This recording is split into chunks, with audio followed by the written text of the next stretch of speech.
നമ്മളങ്ങനെ കുറേ നാളത്തിന് ശേഷം ഒരു റോഡ് ട്രിപ്പിന് ഇറങ്ങിയിരിക്കുകയാണ്. നമ്മുടെ ഒരു നോർത്ത് ഈസ്റ്റ് ട്രിപ്പ് എന്ന് പറഞ്ഞാൽ വളരെ ഡ്രീമായിരുന്നു. അപ്പോൾ കുറേ കാലമായിട്ട് അതിൻ്റെ പ്ലാനിങ് ഒക്കെ ആയിരുന്നു. അപ്പോൾ അങ്ങനെ നമ്മൾ ഈ നവംബർ ഡിസംബർ മെയ് ആ ഒരു സമയത്ത് നമ്മൾ നോർത്ത് ഈസ്റ്റ് പ്ലാൻ ചെയ്യുകയാണ്. ഏകദേശം ഒരു 19 ദിവസവും നീണ്ടിരിക്കുന്ന ഒരു വലിയ യാത്രയാണ്. നമ്മുടെ ബുള്ളറ്റിൽ തന്നെയാണ് യാത്ര. നമ്മൾ ബൈക്കൊക്കെ പാഴ്സൽ ചെയ്തിരുന്നു, ട്രെയിനിൽ കയറ്റി വിട്ടിരുന്നു. അപ്പോൾ ഇനി നമ്മൾ നേരെ ബാംഗ്ലൂരിലേക്ക് പോവുകയാണ്. ഞങ്ങളുടെ റൈഡ് ആരംഭിക്കുന്നത് സിലിഗുരിയിൽ നിന്നാണ്. അപ്പോൾ ഞങ്ങൾ ഫ്ലൈറ്റിൽ അവിടെ പോയി. അപ്പം സിലിഗുരിക്ക് അടുത്തുള്ള റെയിൽവേ സ്റ്റേഷനാണ് ന്യൂ ജൽപായ്ഗുരി ജംഗ്ഷൻ. അപ്പോൾ ന്യൂ ജൽപായ്ഗുരി വരെ കൊല്ലത്ത് നിന്ന് നമ്മൾ ബൈക്ക് പാഴ്സൽ ചെയ്യാനാണ് ഉദ്ദേശിച്ചത്. അപ്പോൾ നമ്മൾ 2 ദിവസം മുന്നേ തന്നെ നമ്മുടെ റെയിൽവേ സ്റ്റേഷനിൽ പോയി. ഞങ്ങൾ അവിടെ എത്തുന്നതിന് 2 ദിവസം മുന്നേ തന്നെ റെയിൽവേ സ്റ്റേഷനിൽ പോയി. ചടങ്ങായിരുന്നു കേട്ടോ. ചടങ്ങെന്ന് വെച്ച് കഴിഞ്ഞാൽ നമുക്ക് പെട്രോൾ കംപ്ലീറ്റ് ഊറ്റിയിടണം. എന്നാൽ നമ്മൾ ഡൽഹി വിട്ടതുപോലല്ല, ഇത് കംപ്ലീറ്റ് ഊറ്റിയിട്ട് ഇവരുടെ പോലീസുകാർ വന്നിട്ട് ഇതിനകത്ത് പെട്രോൾ ടാങ്കിനകത്ത് തുണിയിട്ട് നോക്കും. ഈ ബുള്ളറ്റിനകത്ത് എന്ത് ചെയ്താലും ഇച്ചിരിയൊക്കെ എവിടെയെങ്കിലുമൊക്കെ പറ്റിയിരിക്കും. അങ്ങനെ 1-2 മണിക്കൂർ എടുത്ത് ഇതിനകത്ത് ഫുൾ ഊറ്റി തുടച്ച് കളഞ്ഞ് പരുത്തി എടുക്കാനായിട്ട്. എന്നിട്ട് നമ്മൾ നന്നായിട്ട് പാക്ക് ചെയ്ത് നമ്മൾ ആ ചേട്ടന്മാരോട് പറഞ്ഞിട്ട് അവർ പ്രത്യേകം പൈസ വാങ്ങിച്ചു കേട്ടോ. അവർ പാക്കിങ്ങിന് 500 രൂപ വാങ്ങിച്ചു. അവർ വാങ്ങിച്ച പൈസയ്ക്ക് വേർത്തായിട്ടുള്ള രീതിയിൽ തന്നെയാണ് നമുക്ക്, അതായത് നമ്മുടെ വണ്ടിക്ക് സ്ക്രാച്ചൊന്നും ഉണ്ടാവാതിരിക്കാനുള്ള രീതിയിലൊക്കെയാണ് നമ്മളെ ചേട്ടന്മാർ പൊതിഞ്ഞു തന്നത്. അങ്ങനെ നമ്മുടെ വണ്ടിക്ക് നമ്മൾ ബൈ ബൈ പറഞ്ഞിരിക്കുകയാണ്. അയ്യോ, കണ്ണു ഉറങ്ങി.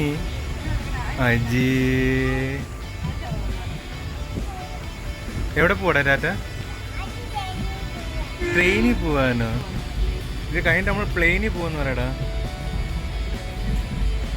പ്ലെയിനിൽ പോകാൻ കുറേ അധികം ലഗേജസ്, ഇതെല്ലാം കൂടി ഒരു ബൈക്കിൽ എങ്ങനെ കയറ്റും? അതാ.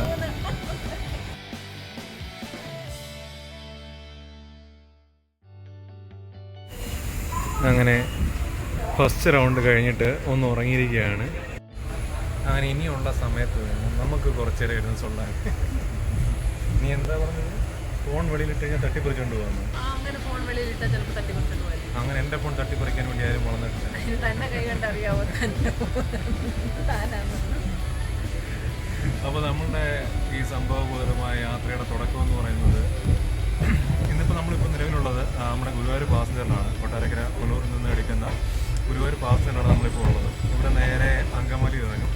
അങ്കമാലി രാത്രി 12:30 എത്തുമ്പോഴേക്കും അവിടെ നിന്ന് ക്യാബും പിടിച്ച് നേരെ എയർപോർട്ടിലേക്ക് പോവാം. എന്നിട്ട് നമ്മൾ നേരെ നമ്മുടെ ഫ്ലൈറ്റ്. അതാണ് നമ്മൾ ഇന്നത്തെ പ്ലാൻ എന്ന് പറയുന്നത്. അതിനിടെ കണ്ണാപ്പ് ഉറങ്ങിയിട്ടുണ്ട്. കണ്ണാപ്പ് ഭയങ്കര ബഹളമൊക്കെ ആയിരുന്നു. പിന്നെ ലാസ്റ്റ് പക്ഷേ റഷ് എന്ന് പറയുന്നത് ഭയങ്കര റഷാണ്. അവിടെ അതിൻ്റെ ഒന്ന് വീഡിയോ എടുക്കാൻ വേണ്ടിയിട്ടുണ്ട്. അവിടെ എല്ലാം ഓടി തളർന്ന് വന്നിരിക്കുകയാണ്. ഇനിയിപ്പോൾ ഒരു ആകെ 2 മണിക്കൂർ വിട്ട് ഇന്നൊന്ന് ഉറങ്ങാൻ ആകെയുള്ള സമയമുള്ളത്. അപ്പോൾ ഉള്ള സമയത്ത് നമുക്കൊന്ന് ഉറങ്ങിയിട്ട് ബാക്കി പരിപാടികൾ നോക്കാം. അപ്പോൾ ഓക്കെ. കന്നു ഉറങ്ങണ്ടേടാ? അതാ 1 മണിയായിട്ട് ഉറങ്ങാതിരിക്കുന്ന കൊച്ചിനെ കണ്ട്. നീ എവിടെ പോവാ? നമ്മൾ രാത്രി 1 മണിക്ക് ഊബറിനെ വെയിറ്റ് ചെയ്തുകൊണ്ടിരിക്കുന്ന അതിമനോഹരമായ ഒരു കാഴ്ചയാണ് കാണുന്നത്. ഈ പെണ്ണ് ഉറക്കമില്ല. എവിടെയെങ്കിലും ട്രെയിൻ കണ്ടു കഴിഞ്ഞാൽ ട്രെയിനിൽ നിന്നും പറഞ്ഞ് നോക്കിയിരിക്കും. എന്തോ ചെയ്യാനാന്ന് പറഞ്ഞു.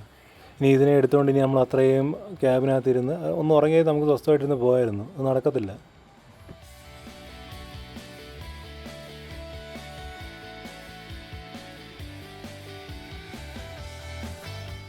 അങ്ങനെ വണ്ടി പിടിച്ച് ഞങ്ങൾ എയർപോർട്ടിൽ എത്തിയിരിക്കുകയാണ്. എല്ലാം സഹിക്കായിരുന്നു. സെക്യൂരിറ്റി ചെക്കിങ്, അതായത് നമ്മുടെ ബ്ലോഗിങ്ങിന് ആവശ്യമുള്ള കുറേ സാധനങ്ങളൊക്കെ ആയിട്ടാണ് നമ്മൾ ഇത്തവണ പോയത്. ആ ബാഗ് അഴിച്ച് എന്താ പറയുക, കിരിച്ച് മറിച്ച് അവർ നോക്കിയിട്ടാണ് സെക്യൂരിറ്റി ചെക്കിങ് നമ്മൾ ക്ലിയർ ചെയ്ത് പോയതെന്ന് വേണേൽ പറയാം. എൻ്റെ ദൈവമേ, ഞങ്ങൾക്ക് വന്നു അതിൻ്റെ ബാറ്ററി, SD കാർഡ് എല്ലാം സെപ്പറേറ്റ് ആക്കി ഫുള്ള് കാണിച്ച്. ഈവൻ നമ്മളുടെ ബെൽറ്റ് വരെ നമ്മളെ കൊണ്ട് ഊരിച്ച് നോക്കി. എൻ്റെ ബൂട്ട് കാര്യങ്ങളൊക്കെ നോക്കി. അപ്പോൾ ഇപ്പോൾ കൊച്ചി എയർപോർട്ടാണുള്ളത്. കൊച്ചിയിൽ നേരെ ബാംഗ്ലൂരിൽ നിന്ന് ബാഗ്ഡോഗ്ര ചെന്നിട്ട് നമ്മൾ നമ്മുടെ ബൈക്ക് പിക്ക് ചെയ്യുന്നു. നേരെ ഗാംഗ്ടോക്കിൽ പിന്നെ നമ്മുടെ റൈഡ് ആരംഭിക്കുകയായി അല്ലേ? അതെ. അപ്പോൾ അവിടെ വെച്ച് കാണാം. മോളുടെ ആദ്യത്തെ ഫ്ലൈറ്റ് യാത്രയാണ്. അതുകൊണ്ട് തന്നെ അവൾ ഭയങ്കര എക്സൈറ്റഡ് ആണ്. ഇപ്പോൾ ഒരു 2-2:30 എന്തോ സമയമായിട്ടേ ഉള്ളൂ. അവൾ ഒരു തരത്തിൽ ഉറങ്ങത്തില്ല. അവൾ പ്ലെയിനിൽ കയറിയിട്ട് ഉറങ്ങൂ എന്ന് പറഞ്ഞിരിക്കുകയാണ്. നൈറ്റ് ആയതുകൊണ്ട് വലിയ വിഷ്വലും കാര്യങ്ങളൊന്നും നമുക്ക് വെളിയിലില്ല. ചെറുതായിട്ടൊന്ന് മയങ്ങിപ്പോയി. അപ്പം കണ്ണ് തുറന്നപ്പോഴത്തേനും നമുക്ക് അടിപൊളി ഒരു സൺറൈസ് ഒക്കെ കിട്ടിയിരുന്നു. ആകാശത്തിരുന്ന് ആദ്യമായിട്ടാണ് സൺറൈസ് കാണുന്നത്. അങ്ങനെ നമ്മൾ ബാംഗ്ലൂർ എത്തിയിരിക്കുകയാണ്. നമുക്കിനി ലോഞ്ച് ആക്സസ് ഉണ്ട്.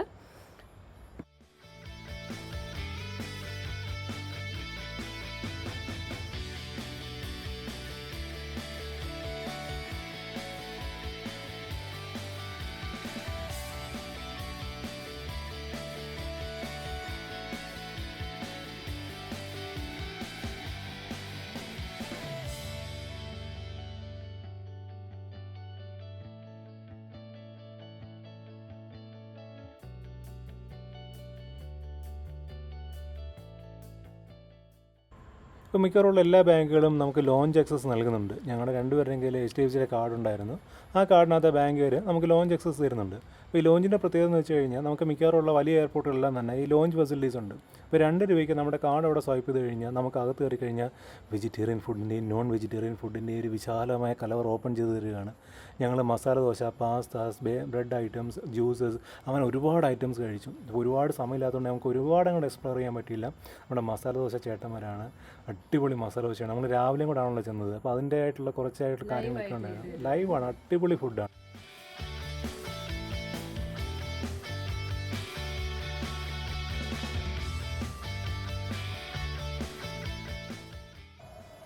ഞങ്ങൾ വളരെയധികം യാത്രകളൊന്നും ഫ്ലൈറ്റ് വഴി നടത്തിയിട്ടില്ല. അതുകൊണ്ട് തന്നെ ഇതിപ്പോൾ എന്താ ഇവിടെ സംഭവം എന്ന് ഞങ്ങളിങ്ങനെ നോക്കുമായിരുന്നു. അപ്പോഴുണ്ട് ഒരു ബസ്സൊക്കെ വന്ന് നിർത്തിയിട്ട് ഞങ്ങളെ ബസ്സിലാണ് നമ്മളുടെ ഫ്ലൈറ്റിൻ്റെ അടുത്തേക്ക് കൊണ്ടുപോകുന്നത്. സാധാരണ നമ്മൾ വേറൊരു രീതിയിലാണ് ഫ്ലൈറ്റിലേക്ക് കയറുന്നതൊക്കെ. നമുക്ക് ഫ്ലൈറ്റ് കാണാൻ പറ്റില്ലല്ലോ, അതിൻ്റെ ഉൾവശത്തിലേക്ക് നമ്മൾ കയറുകയല്ലേ. ഇതിപ്പോൾ നമ്മൾ ചെന്ന് നമ്മൾക്ക് കയറാനുള്ള ഫ്ലൈറ്റിൻ്റെ മുമ്പിലേക്ക് നിൽക്കുകയാണ്. പിന്നെ പറയേണ്ട ആവശ്യമില്ലല്ലോ അല്ലയോ. ഫോട്ടോ എടുപ്പും ബഹളം എല്ലാവരും അത് തന്നെയായിരുന്നു പരിപാടി. അപ്പോൾ ഇൻഡിഗോ ഫ്ലൈറ്റാണ് നമ്മൾ ബുക്ക് ചെയ്തത്. ബാംഗ്ലൂർ നല്ല തണുപ്പുണ്ട്, എടുത്തൊന്നും വെറുതെ ആയില്ല, നല്ല തണുപ്പുണ്ട്. നമ്മൾ ഈ ഫ്ലൈറ്റിലാണ് പോകുന്നത്. അതാ ഇവിടെയൊക്കെ വേറെ ഇഷ്ടംപോലെ ഫ്ലൈറ്റ് ഉണ്ട്. അപ്പോൾ ഇങ്ങനെ ഫ്ലൈറ്റ് കയറുന്നത് ആദ്യമായിട്ടാണ്.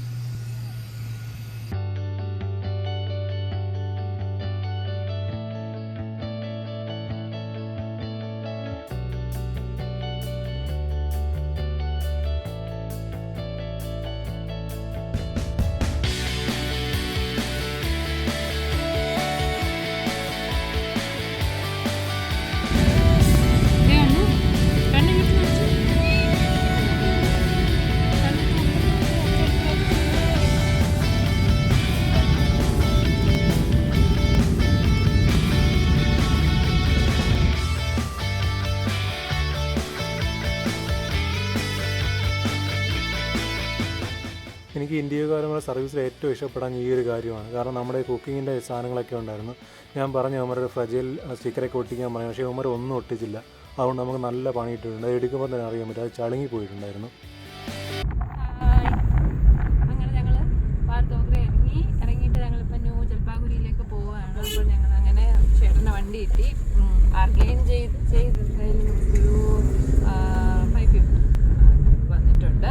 അപ്പോൾ ഇവിടെ നമുക്ക് ഒരുപാട് ടാക്സി സർവീസസ് ഉണ്ട്. അതുപോലെ തന്നെ നമുക്ക് ഒരുപാട് വീഡിയോസ് ഒന്നും എയർപോർട്ടിൽ എടുക്കാൻ പറ്റില്ല. മിലിറ്ററി അറ്റാച്ച്ഡ് ആയിട്ടുള്ളതായതുകൊണ്ട് അവർ ഗ്രൂപ്പും കാര്യങ്ങളും കൊണ്ട് പ്രൈവസി ഹൈ ആണ് ഭയങ്കര, അതുകൊണ്ട് അതൊന്നും എടുക്കാൻ പറ്റില്ല. അപ്പോൾ ഇനി ബാക്കി വിശേഷം നമ്മളുടെ വണ്ടി വരണം, ഡിലേ ആയിട്ടുണ്ടോ എന്ന് അറിയത്തില്ല. നമുക്ക് അതൊക്കെ ചെക്ക് ചെയ്യണം. ചെക്ക് ചെയ്തിട്ട് നമുക്ക് അവിടെ ചെന്നിട്ട് കാണാം.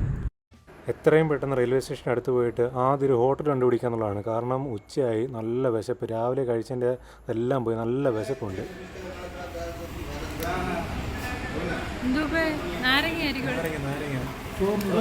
അവരത് പിഴിഞ്ഞു കഴിക്കുമായിരിക്കും പുള്ളിക്ക് വേണ്ടി.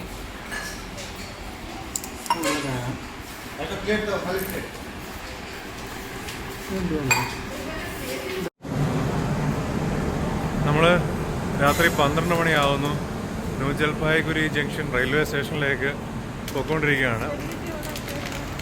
ഫ്രണ്ട് ക്യാമല്ലേ. അപ്പോൾ നമ്മുടെ ബൈക്ക് ഇന്ന് രാത്രി 12 മണിക്കൂടെ എത്തും നമ്മളുടെ ദിബ്രുഗഡ് വിവേക് എക്സ്പ്രസ്സിൽ. പക്ഷേ അവർക്കിവിടെ അന്നേരം ഇറക്കാൻ പറ്റുമോ ഇല്ലയോ എന്ന് അറിയത്തില്ല. നമ്മൾ അതിൻ്റെ ഒരു ഇതിലാണ്. നമ്മൾ ഇന്ന് ഇറക്കിയില്ലെങ്കിൽ നമ്മുടെ പ്ലാനുകളെല്ലാം തന്നെ തെറ്റും. അപ്പോൾ അതുകൊണ്ട് എന്ത് ചെയ്യാൻ പറ്റുമെന്ന് നോക്കാൻ പോവാണ്. കുറച്ച് നേരത്തെ പോയി എല്ലാവരെയും കണ്ടെന്തെങ്കിലും സെറ്റ് ചെയ്യാൻ പറ്റുമോ എന്നുള്ളൊരു ഇതിലാണ് നമ്മൾ പൊയ്ക്കൊണ്ടിരിക്കുന്നത്. കണ്ണ് ഉറക്കമാണ്. എന്തിയടി കണ്ണ് ഉറങ്ങി. രാത്രിയിൽ നമ്മൾ ട്രെയിൻ എത്തിയതാണ്. ട്രെയിൻ എത്തിയപ്പോഴത്തേക്കും ഭയങ്കര ലഗേജ് ആകത്ത്. അതുകൊണ്ട് ബൈക്ക് എടുക്കാൻ കുറച്ച് ബുദ്ധിമുട്ട്. എന്തോ പറ്റുമെന്തോ അറിയത്തില്ല. ഇതാ വരുന്നു ഡെലിവറി എടുത്തുകൊണ്ട് വരുന്ന നമ്മളുടെ വണ്ടി. ഇതായിരിക്കുന്നു നമ്മളുടെ വണ്ടി. വണ്ടി എടുക്കാൻ കുറച്ച് പാടായിരുന്നു, നല്ല ടൈറ്റ് ആയിരുന്നു. വണ്ടി തുറന്നു നോക്കുമ്പോൾ പറയും വണ്ടി ഇനി വേറെ എന്തെങ്കിലും കുഴപ്പങ്ങൾ വരിയിട്ടുണ്ടോ. എന്തായാലും തുറന്നു നോക്കട്ടെ. ഇതാണ് നമ്മുടെ ചേട്ടൻ, പുള്ളിക്കാണ് നമ്മളെ രാത്രി സഹായിച്ചത്. ഭയങ്കര ഹെക്റ്റിക്കായിട്ടുള്ള ദിവസമായിരുന്നു. ഇന്നലെ രാത്രി തുടങ്ങിയതാണ് നമ്മൾ ശരിക്കും ആ ഒരു ഓട്ടം എന്ന് പറയുന്നത്. ആകെ ട്രെയിനിൽ ഇരുന്ന് കുറച്ച് നേരം മാത്രമേ ഉറങ്ങിയിട്ടുള്ളൂ. പിന്നെ ഫ്ലൈറ്റിൽ കയറിയപ്പോൾ ശരിക്കും കൂടെ ഉറങ്ങാൻ പറ്റില്ല. കാരണം ബാംഗ്ലൂർ എത്തി. ആ 1 മണിക്കൂർ കഴിയുമ്പോഴത്തേക്ക് ബാംഗ്ലൂർ എത്തി. പിന്നെ അവിടെ നിന്ന് നടന്ന് മറ്റേ ബസ്സിൽ കയറി ഇവിടെ വന്നപ്പോഴത്തേക്ക് ആ ഉറക്കം പോയി. പിന്നെ ഫുഡ് കൊണ്ടായപ്പോഴത്തേക്ക് ഒന്നും പറയുകയും വേണം, അതുകൊണ്ട് ഉറങ്ങണമെന്നുള്ള ആവശ്യം ശരിയും കൊണ്ട് ഉറങ്ങാൻ പറ്റിയില്ല. പിന്നെ ഈ ബാംഗ്ലൂരിൽ എത്തിയപ്പോഴാണ് അതിലും കോമഡി. നമ്മൾ എയർപോർട്ടിൽ അങ്ങോട്ട് ഇറങ്ങി നിന്നപ്പോഴത്തേക്ക് നമ്മുടെ ടാക്സിക്കാരെല്ലാം അവിടെ പൊതിഞ്ഞു. ഇന്ന സ്ഥലത്തോട്ട് പോകണമെന്ന് പറഞ്ഞപ്പോൾ അവർ മിനിമം 1000 രൂപ ചോദിച്ചു. നമ്മൾ വേണ്ട ബസ്സിൽ പൊയ്ക്കോളാം, കുറച്ച് കിടന്നപ്പോൾ ബസ്സിൽ പൊയ്ക്കോളാമെന്ന് പറഞ്ഞ് ജസ്റ്റ് വെളിയോട്ട് ഇറങ്ങി. കുറച്ച് മുന്നോട്ട് പോയി കഴിഞ്ഞപ്പോഴത്തേക്ക് ഒരാൾ വന്നിട്ട് പറഞ്ഞു അയാൾ 650 രൂപ പറഞ്ഞു. അപ്പോൾ അതൊരു നോർമലായിട്ടുള്ളൊരു റേറ്റായിട്ട് തോന്നി. അത് മാക്സിമം ഉള്ളായിരുന്നു, നമുക്ക് പിടിക്കാൻ പറ്റുന്ന ആ റേഞ്ചേ ഉള്ളായിരുന്നു. അങ്ങനെ നമ്മൾ പിടിച്ച് ഈ റെയിൽവേ സ്റ്റേഷൻ്റെ അടുത്ത് തന്നെ ഉള്ളൊരു ഹോട്ടലെത്തി. 600 രൂപയ്ക്ക് ഒരു ഹോട്ടലിൽ കിട്ടിയിരുന്നു. പിന്നെ രാത്രി 12 മണിക്ക് നമ്മുടെ വണ്ടി വരും, ബൈക്ക് പിക്ക് ചെയ്യാൻ പോകാം. അങ്ങനെ പിക്ക് ചെയ്തുകൊണ്ട് നേരെ വന്നാൽ എന്തായാലും വണ്ടിക്ക് വലിയ കുഴപ്പങ്ങളൊന്നുമില്ല, കുഴപ്പമൊന്നും പറ്റിയിട്ടില്ല, സേഫായിട്ട് തന്നെ ഇരുന്നു. അപ്പോൾ ഇനി നന്നായിട്ടൊന്ന് ഉറങ്ങണം. ഗോപിയെ കിടന്നു വീണ്. അപ്പോൾ ഇനി നമുക്ക് നന്നായിട്ടൊന്ന് കിടന്നുറങ്ങിയിട്ട് നാളെ രാവിലെ എണീച്ച് പോകണം, അതിനുള്ള പരിപാടികൾ സെറ്റാക്കാൻ പോകുക. തണുപ്പെന്ന് വെച്ച് കഴിഞ്ഞാൽ നല്ല സൂപ്പർ തണുപ്പായി തുടങ്ങിയിട്ടുണ്ട്. അപ്പോൾ ഇനി ഒന്നുമില്ല, എങ്ങനെ കിടന്ന് അപ്പോൾ ഉറങ്ങുന്ന അവസ്ഥയാണ്. അപ്പം നാളത്തെ റൈഡിന് കാണാം.